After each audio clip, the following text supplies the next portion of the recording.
The valley of River Krishna in the eastern Deccan, in present-day Andhra Pradesh, was a fertile land. Since ancient times, it saw the blossoming of art infused with the life of the spirit. Here, the bounty of cotton textiles attracted Romans and others from afar. A prosperous cosmopolitan culture developed. As everywhere in India then, the philosophic quest preoccupied the people of this land. The search was for that which was beyond the material aims in life. All permanent structures, art and monuments were dedicated to this eternal quest of the people.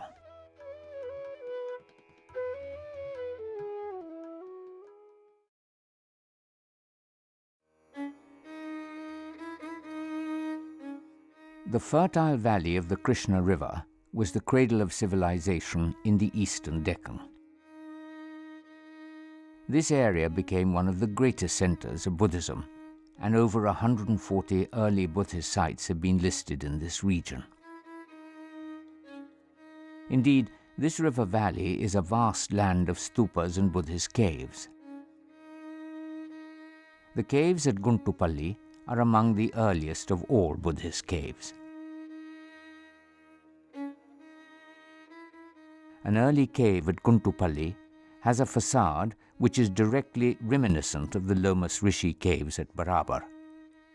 Those were made in the 3rd century BC by Emperor Ashoka and his grandson Dashratha for the Ajivika sect of ascetics. Jagayapeta, on a tributary of the Krishna River, had many stupas.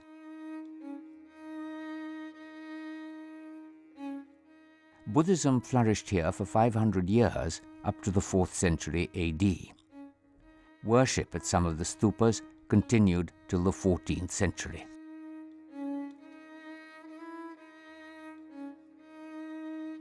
The caves and stupas of this valley reflect developments in Buddhism and its art over several hundreds of years. We also see the representation of the happy coexistence of different schools of thought in both the Theravada and Mahayana traditions.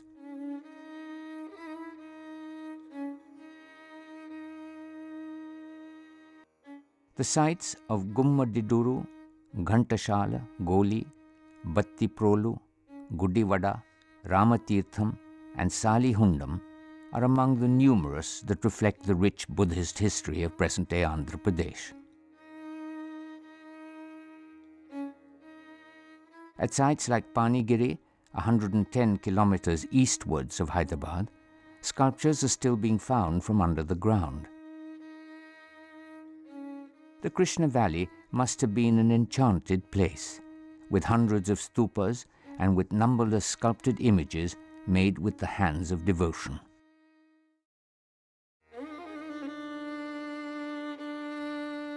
The Buddhist site of Amaravati is on the bank of the river Krishna, next to the ancient capital of Dharanikota. The history of the stupas at this site covers at least 1,400 years from the time of Emperor Ashoka in the 3rd century BC. By the 1st century BC, the stupa was enlarged and sculpted limestone slabs with narrative sculptures were added. A drum slab of the stupa shows the Buddha's enlightenment under the Bodhi tree. The footsteps and the parasols indicate his presence. The shallow relief, broad faces, turbans and heavy earrings are reminiscent of other Shunga period art.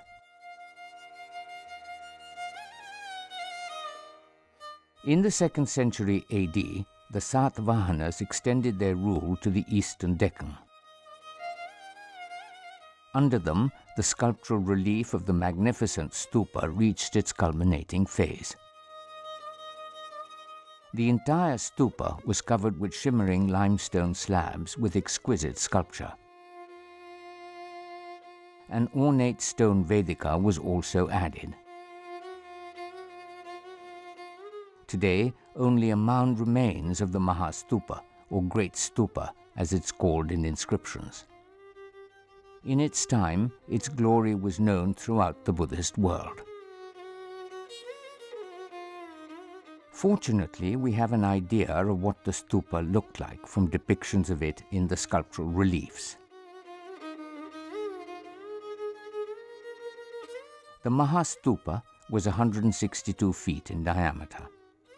The railings were made 15 feet away. The railings were richly sculpted. Their pillars, about 10 feet high, had full-blown lotuses in the center and half lotuses on the top and the bottom. The lotus, which rises in its beauty from murky waters, is a pan-Indian symbol of purity and transcendence.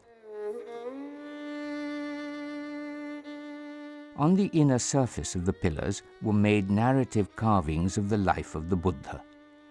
The stories are told in greater detail here than was done earlier at Sanchi.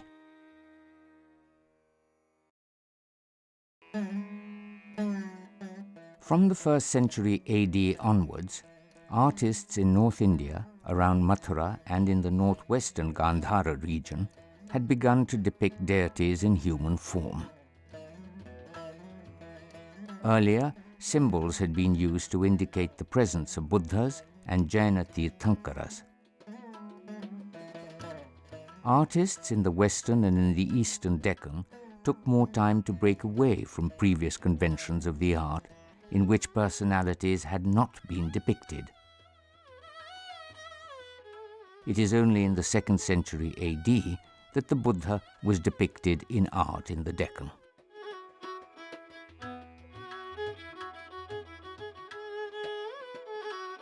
The coping of the railing is fully adorned with eternal themes. Often, a thick and luxuriant garland is depicted. It is reminiscent of the vine, of the fullness and bounty of nature, which was seen in the 2nd century BC at Bharhut and later at Sanchi. It is carried by turbaned youths who would represent the urbane city dwellers of the prosperous Krishna Valley. On entering the hallowed enclosure to circumambulate the great stupa, the worshipper saw exquisite carvings on both sides of him. On his right, the drum of the sacred stupa had slabs that were about 6 feet high. Sculpted dome slabs rose another 11.5 feet above the drum. A world of Buddhist narratives was created through which the worshipper moved as he went around the holy stupa. Sculpted scenes, such as the birth of the Buddha, would transport the viewer far from the everyday concerns of the mundane world. His soul would be lifted in response to the beauty and grace before him.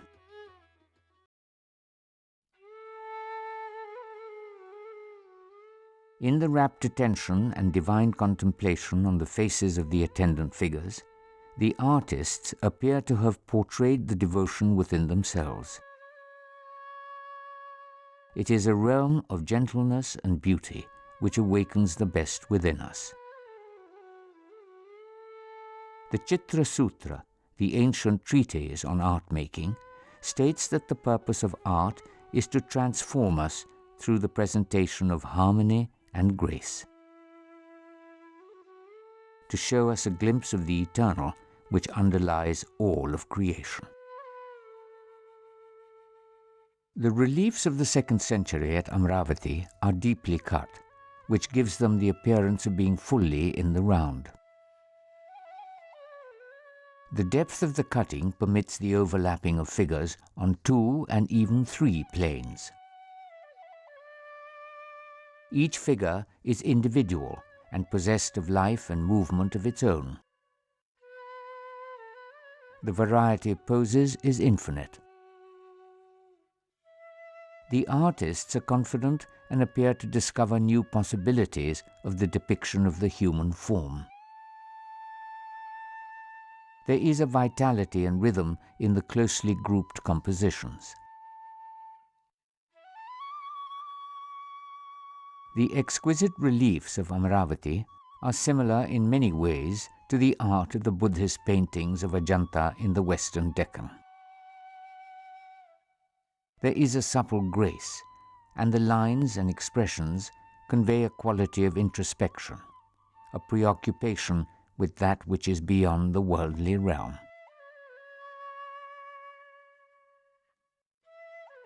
In this tradition of art, activity is contained within a sense of grace, which prevails upon all forms.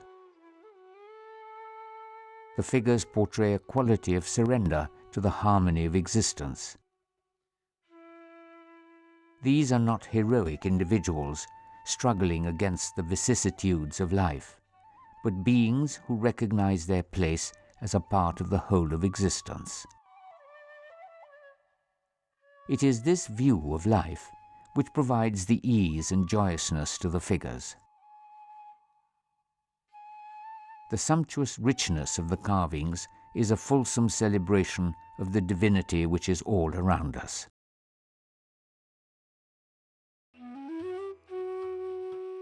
The exquisite phase of the art of the Amravati stupa was under the rule of the Satvahana rulers. They were devoted to Brahmanical deities and were fully benevolent to the Buddhist Sangha.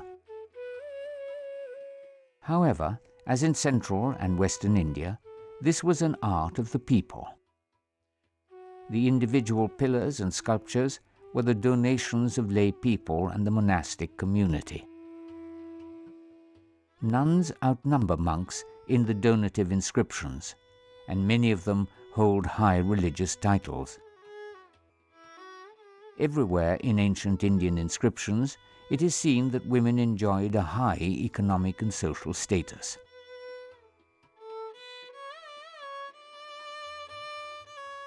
Besides the Buddha figures in the reliefs, a number of freestanding Buddhas have been found at Amravati and other sites of the Andhra region.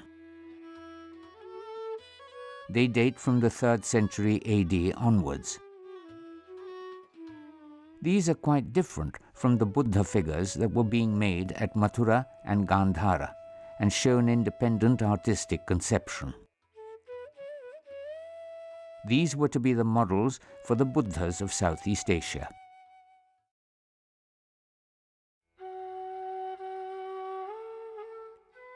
While the glorious Mahastupa at Amravati was made and sculpted in different stages from the 1st century BC till the 3rd century AD, many other stupas were made in the Krishna River Valley. Their railings and drum slabs are a vast surviving corpus of the early art of Buddhism.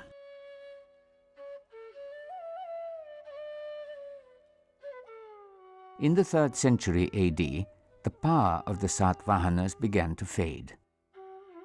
However, the tradition of art which had blossomed under them continued. The Ikshvakus came to power in the 2nd quarter of the 3rd century and established a new capital called Vijayapura, or the City of Victory, in the Nagarjuna-Konda Valley. The great Buddhist teacher Nagarjuna, one of the most important proponents of Mahayana philosophy, was known to have lived here in the 1st or 2nd century AD. Nagarjuna-Konda means the hill of Nagarjuna.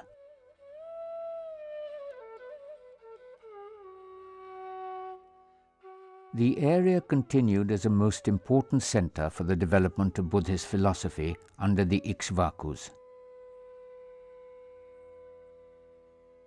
A large number of monastic establishments were founded here for the residence, study, and worship of at least 4 different sects of Buddhists.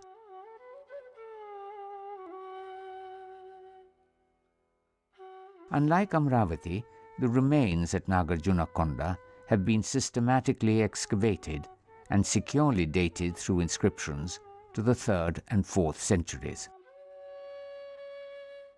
The original site was submerged by the making of a dam in recent years. However, the edifices were carefully reconstructed and preserved for the future.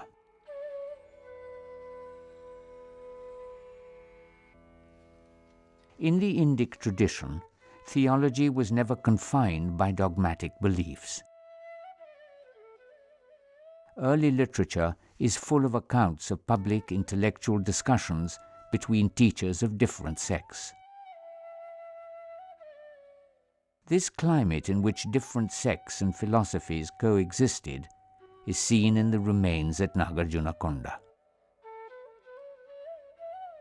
Chaitya grihas with stupas are made next to shrines with statues of the Buddha. Worshippers of both would have shared the common vihara or monastic residence.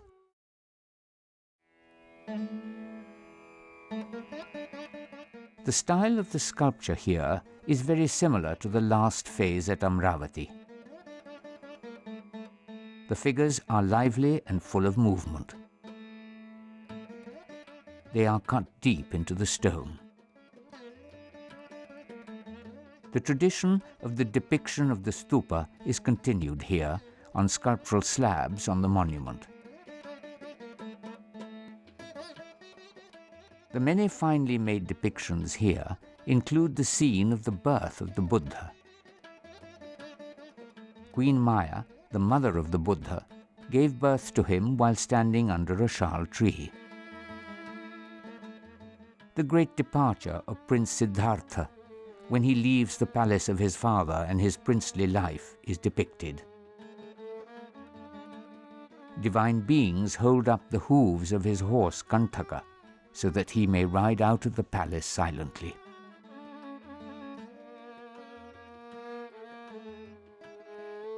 The creative force of nature is expressed in the yakshis, whose mere touch causes the trees to blossom.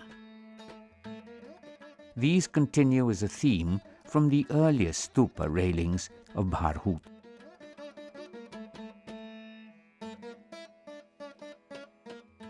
As in the case of all major Buddhist monuments since the 2nd century BC, these at Nagarjunakonda were made under the rule of kings who worshipped Brahmanical deities themselves. However, in keeping with Indic traditions of dharma, they were fully benevolent to institutions of all faiths. As was often the case, some female members of the royal family were devoted to Buddhism and made personal donations to the monasteries. A number of Brahmanical temples were also made at Nagarjunakonda during the period. However, none of them have survived.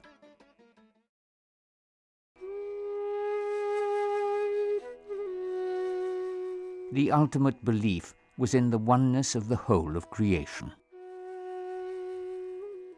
The sculptures were made, as donative inscriptions proclaim, for the benefit of all sentient beings. The artist continues to present before us the grace which underlies all that is around us. That grace which is also deep within each of us, and we respond to it when it is presented before us in art. Earlier, the art brought to us the vital and living world of nature, in which man was only one part of its existence. By now the focus had shifted. Some of the earlier attention to the joy and frolicsome world of natural creation had been left behind. The emphasis had now come more on the life of men and women.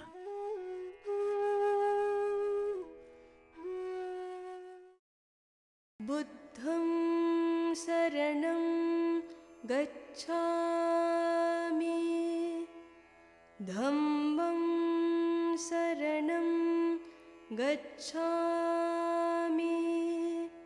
sangham saranam gacchami, buddham saranam gacchami, dhammam